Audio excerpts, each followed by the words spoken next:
तर आज आपल्याकडे एवढे सारे पतंग आहे आणि याच्यातले नाही का आपण नाही का रॅन्डमली 3 पोरांना घेणार आहे आणि त्याच्यामधले नाही का तिघाला नाही का एक एक क्वेश्चन विचारणार आहे. जे त्या क्वेश्चनचा आन्सर देईल त्याला नाही का आपण पतंग देऊन टाकणार आहे.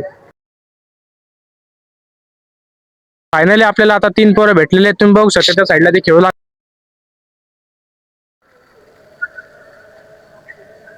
तर नाही का मी नाही का तुम्हाला नाही का 3 क्वेश्चन विचारीन आणि 3 क्वेश्चन मध्ये तुम्ही जर नाही का एक एक जरी सांगितलं तिघांनी तर मी तुम्हाला हे पतंग देऊन टाकेन. ओके. तर तुमचा पहिला प्रश्न आहे की एका खो खोच्या टीम मध्ये किती प्लेयर खेळायला असतात?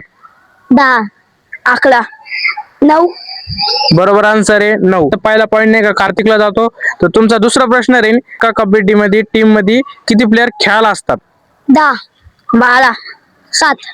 तर दुसरा पॉईंट जातो आर्यनला, कारण की नाही का आर्यनने बरोबर आन्सर दिलेलं आहे का ती 7 राहतात. तर आपल्या देशाचे प्रधानमंत्री कोण? नरेंद्र मोदी.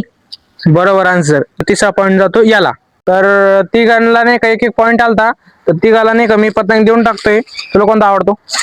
तुला तुला तर मी तिघाला पण पतंग देऊन टाकलेले. फॉलो करून घ्या. How to add sweetness to your